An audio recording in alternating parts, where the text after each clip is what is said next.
आज हम मांग का एक और महत्वपूर्ण टॉपिक मांग का विस्तार या संकुचन और मांग में वृद्धि या कमी समझेंगे।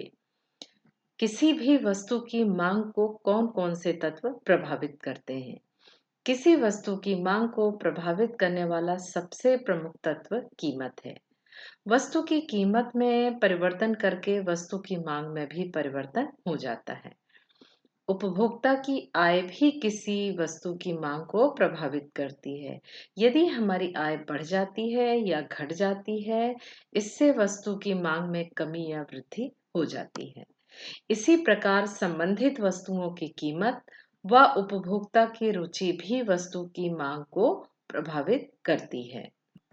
आज हम मांग में जो मांग की दशाएं हैं, 2 दशाएं हैं, मांग में परिवर्तन किस प्रकार से होता है, आज ये हम समझेंगे। किसी भी वस्तु की मांग में परिवर्तन कीमत में वृद्धि या कमी करके या अन्य कारक में वृद्धि या कमी करके होता है। वस्तु की यदि अपनी कीमत कम होने के कारण मांगी गई मात्रा में वृद्धि हो जाती है, जबकि वस्तु की अपनी कीमत यदि बढ़ जाती है, तो जिसके कारण से मांग में कमी हो जाती है।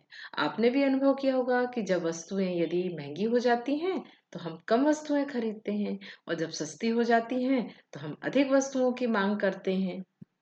इसी प्रकार यदि कीमत स्थिर रखकर अन्य कारक में वृद्धि या कमी की जाए, जैसे मान लो कि आपकी आय बढ़ जाए, आय बढ़ जाएगी तो मांग भी क्या हो जाएगी, बढ़ जाएगी, यानी मांग वक्र बाईं ओर खिसक गया।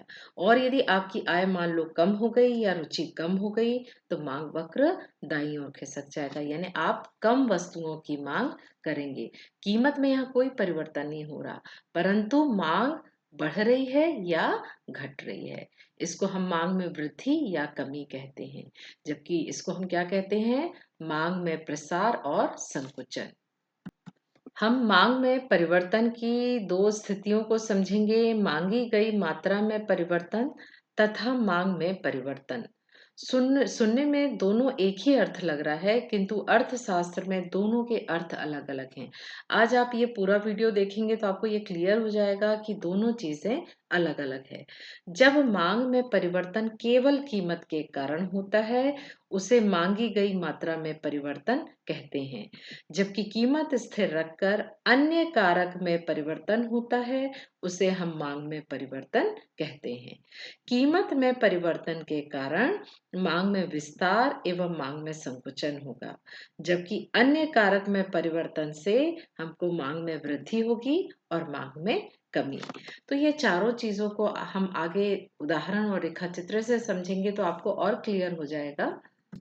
मांगी गई मात्रा में परिवर्तन, एक ही मांग वक्र पर संचलन, मांग का विस्तार अथवा संकुचन, ये तीनों के अर्थ एक ही हैं। परीक्षा में कभी कभी एक ही मांग वक्र पर संचलन भी पूछा जा सकता है, या मांग में विस्तार और संकुचन, या मांगी गई मात्रा में परिवर्तन।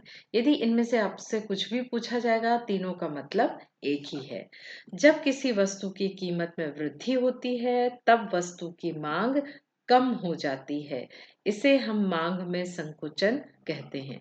इसके विपरीत जब वस्तु की कीमत कम होती है, तब वस्तु की मांग अधिक हो जाती है, इसे हम मांग का विस्तार कहते हैं। मांग में विस्तार। मांग में विस्तार कब होगा, जब कीमत में परिवर्तन होगा और अन्य कारक स्थिर होंगे। अन्य बातें स्थिर रहने पर किसी वस्तु की कीमत कम होने पर वस्तु की मांग अधिक होती है, इसे मांग का विस्तार कहते हैं। मांग के नियम के अनुसार आप भी जानते हैं कि किसी भी वस्तु की कीमत कम हो जाती है तो हम उसकी मांग अधिक करते हैं। इसको हम उदाहरण से समझ लेते हैं। यदि केले का मूल्य 3 रुपए है तो हम 10 केले की मांग करते हैं, और यदि कीमत में कमी हो गई, यदि मान लो कीमत कम होके 1 रुपए हो गई, तो हम कितने केले की मांग कर रहे हैं, 30 केले। आपने देखा कि यहाँ कीमत कम हो गई तो मांग अधिक हो गई। इसको हम रेखा चित्र में भी देख लेते हैं। 3 रुपए में हम 10 केले खरीदते हैं और 1 रुपए में हम 30 केले खरीदते हैं। कीमत कम होने पर हम मांग अधिक करते हैं। कीमत कम हो गई और मांग अधिक हो गया। इस प्रकार उपभोक्ता का जो मांग वक्र है वो बाएं से दाएं नीचे की ओर संचलन होता है। इसे हम मांग का विस्तार कहते हैं। मांग का विस्तार किसे कहते हैं? जब कम मांग से कीमत कम होने के कारण हम अधिक मांग करते हैं, अधिक वस्तुएं खरीदते हैं, इसे हम मांग का विस्तार कहते हैं। मांग में संकुचन। मांग में संकुचन में भी क्या होगा?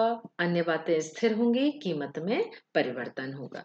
अन्य बातें स्थिर रहने पर, किसी वस्तु की कीमत में वृद्धि होने पर वस्तु की मांग कम हो जाती है। इसे मांग का संकुचन कहते हैं। यानी किसी भी वस्तु की कीमत बढ़ गई तो हम वो वस्तु कम खरीदते हैं। इसको भी हम उदाहरण से देख लेते हैं। यदि केले का मूल्य 1 रुपए है तो हम 30 केले की मांग करेंगे। यदि कीमत बढ़ गई, केले के मूल्य कितना रुपए हो गया? 3 रुपए हो गया, तो हम कितने केले खरीदेंगे? 10।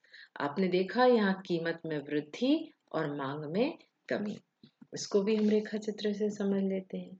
जब 1 रुपए में 30 केले मिल रहे थे, 1 रुपए में मूल्य था तो हमने 30 केले खरीदे, जबकि 3 रुपए हो गया तो हमने कितने केले खरीदे? 10 केले खरीदे। देखिए आप, कीमत अधिक, मांग कम। 1 से 3 रुपए कीमत हो गई और मांग कितनी हो गई? 30 केले से कितनी हो गई? 10 केले। हमने मांग कम कर दी। इस प्रकार उपभोक्ता मांग वक्र दाएं से बाएं ऊपर की ओर संचलन हो रहा है।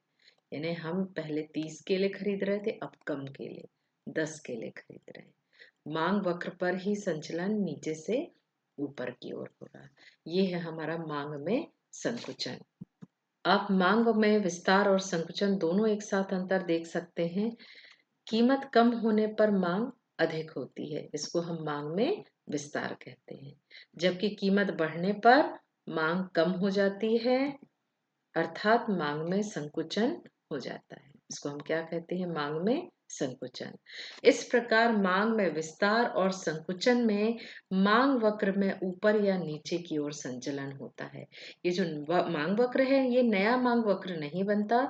देखिए आप, ऊपर से नीचे की ओर मांग में विस्तार हो रहा है और संकुचन में नीचे से ऊपर की ओर। यानी मांग वक्र में कोई परिवर्तन नहीं हो रहा, मांग इसी मांग वक्र पर संचलन करती है। किसमें? मांग में विस्तार और मांग में संकुचन में। अगला है हमारा मांग में परिवर्तन, मांग में वृद्धि या कमी, मांग वक्र का खिसकाव।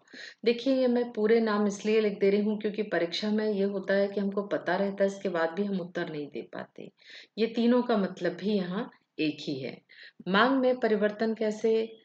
मांग में परिवर्तन के लिए हमको कीमत को स्थिर रखना पड़ेगा और केवल जो अन्य कारक हैं, उपभोक्ता की आय, संबंधित वस्तुओं की कीमत और उपभोक्ता की रुचि, इनमें परिवर्तन करेंगे और इसको हम स्थिर मान लेंगे। इसको क्या मान लेंगे? स्थिर।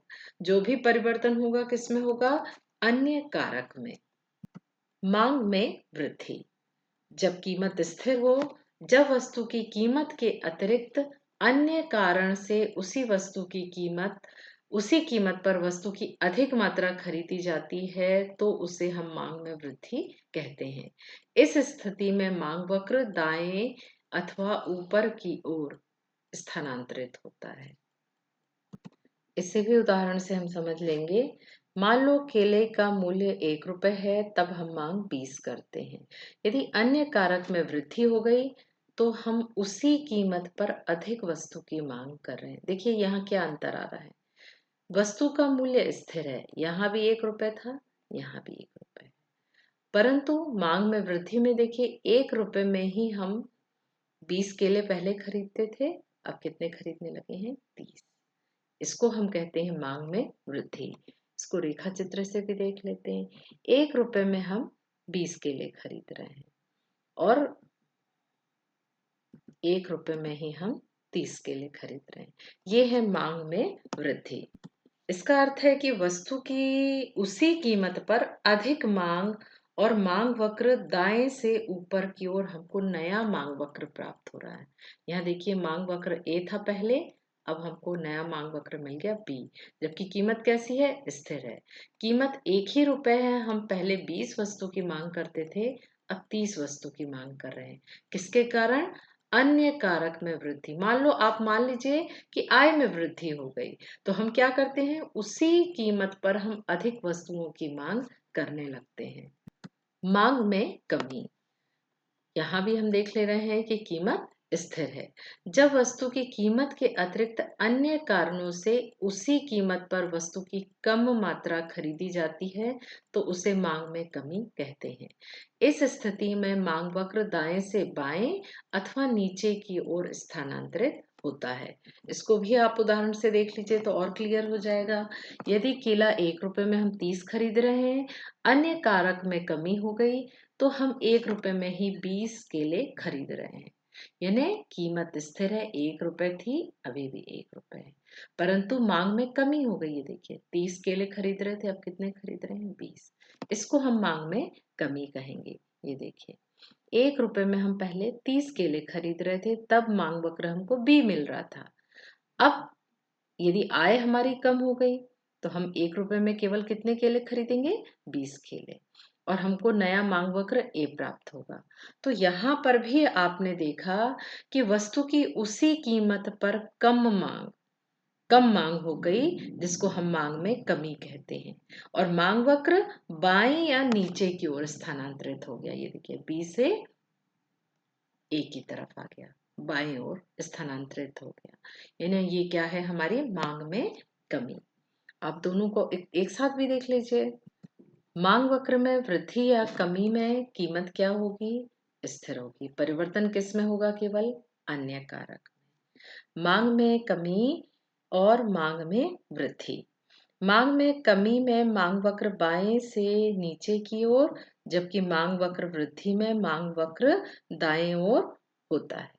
ये देखिए मांग में वृद्धि में दाईं ओर खिसक गया, नया मांग वक्र हमको प्राप्त हो गया, जबकि मांग में कमी में बाईं ओर नीचे की ओर मांग वक्र हो गया। एक बात खास ये है कि यहाँ हमको नया मांग वक्र मिलता है। यह मांग वक्र कमी में दाईं ओर या ऊपर की ओर वृद्धि में मिलता है। हम दोनों को एक साथ समझ लेंगे। मांगी गई मात्रा में परिवर्तन और मांग में परिवर्तन वक्र की दिशा में होता है, और यहाँ पर वक्र में परिवर्तन हो जाता है। ये देखिए यहाँ अन्य कारक स्थिर रहने पर मांग वक्र ऊपर से नीचे की ओर संचलन होता है, जबकि मांग में परिवर्तन में देखिए कीमत स्थिर है, मांग वक्र दाईं ओर या बाईं ओर परिवर्तित होता है। इसमें हमको मांग में विस्तार और संकुचन प्राप्त होता है, जबकि इसमें हमको मांग में वृद्धि या कमी प्राप्त होती है।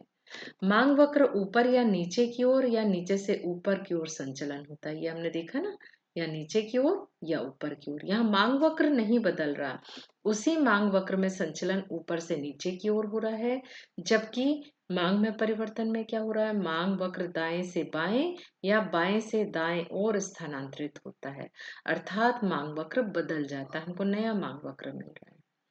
तो आप कह सकते हैं मांग में वृद्धि और कमी में हमें नया मांग वक्र मिलता है, जबकि मांग में विस्तार और संकुचन में हमें नया मांग वक्र नहीं मिलता, केवल उसी मांग वक्र में ऊपर से नीचे की ओर संचलन होता है। तो इस तरह से हमने ये भी एक मांग का महत्वपूर्ण टॉपिक समझ लिया है। आप अभी ही नोट्स बना लीजिए, जिससे आपकी परीक्षा में हेल्प मिलेगी। Thank you.